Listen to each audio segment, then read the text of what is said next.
दीपावली के दूसरे दिन कार्तिक शुक्ल प्रतिपदा के दिन गोवर्धन पूजा व अन्नकूट महोत्सव मनाया जाता है।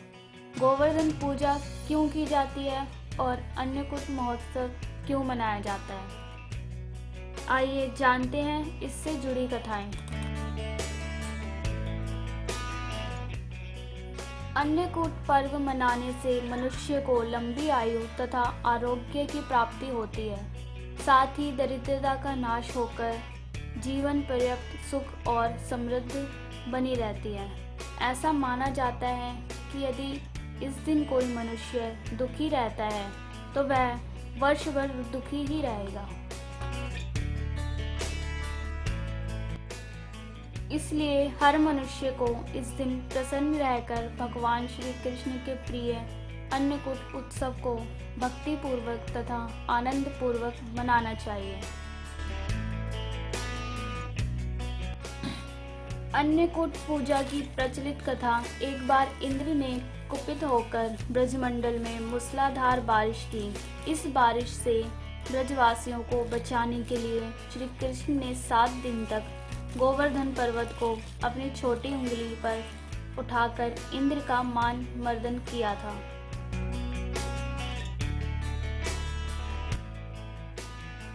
इन 7 दिनों तक सभी ग्रामीणों के साथ गोप गोपिकाएं गोवर्धन पर्वत के नीचे उसकी छाया में सुखपूर्वक रहे। फिर ब्रह्मा जी ने इंद्र को बताया कि पृथ्वी पर विष्णु ने श्री कृष्ण के रूप में जन्म लिया हुआ है, इसलिए उनसे बैर लेना उचित नहीं है। यह जानकर इंद्र ने भगवान श्री कृष्ण से क्षमा याचना की।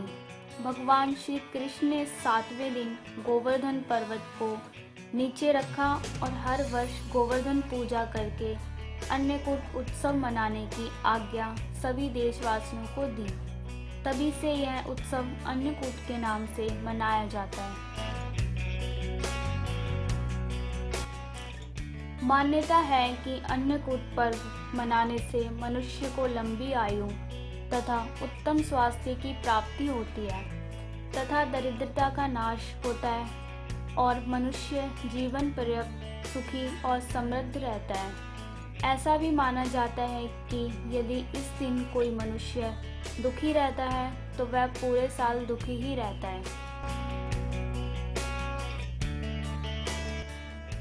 इसलिए प्रत्येक प्राणी को इस दिन प्रसन्न रहकर प्रभु श्री कृष्ण के प्रिय अन्नकूट पर्व को भक्ति पूर्वक तथा आनंद पूर्वक मनाना चाहिए और घर परिवार में किसी भी प्रकार का कलेश नहीं करना चाहिए। ग्रामीण क्षेत्रों में अन्नकूट महोत्सव इसलिए मनाया जाता है क्योंकि इस दिन नए अनाज का शुभारंभ प्रभु श्री कृष्ण को भोग लगाकर किया जाता है।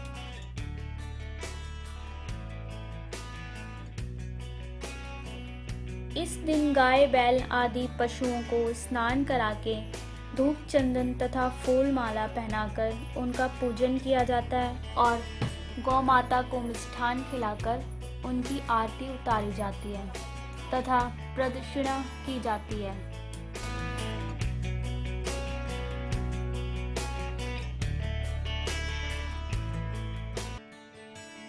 एक मान्यता यह भी है कि द्वापर युग में अन्नकूट के दिन इंद्र की पूजा करके उनको 56 भोग अर्पित किए जाते थे, लेकिन ब्रजवासियों ने श्री कृष्ण के कहने पर उस प्रथा को बंद कर दिया और इस दिन गोवर्धन पर्वत की पूजा करना शुरू कर दिया तथा गोवर्धन रूप में प्रभु श्री कृष्ण को 56 भोग लगाने का प्रचलन प्रारंभ हुआ।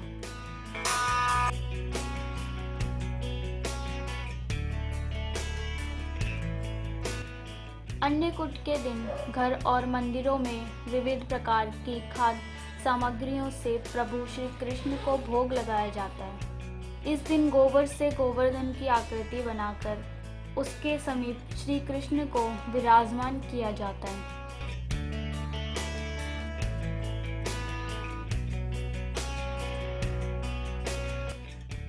और उनके सम्मुख गाय तथा ग्वाल बालों किरोली, चावल, पुष्प जल, मोली, दही तथा सरसों के तेल का दीपक जलाकर पूजा और परिक्रमा की जाती है।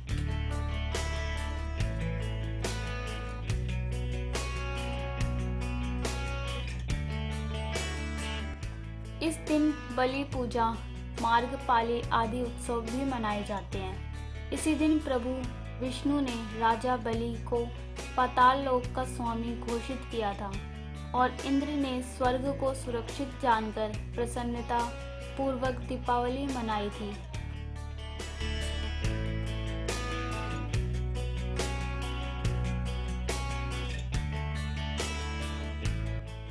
यदि आपको यह जानकारी ज्ञानवर्धक व महत्वपूर्ण लगी हो तो इस वीडियो को अपने इष्ट मित्रों को शेयर करें, लाइक करें व कमेंट बॉक्स में अपने विचार अवश्य लिखें। यदि आपने हमारे चैनल आस्था के आंसू को सब्सक्राइब नहीं किया है तो अभी सब्सक्राइब करें।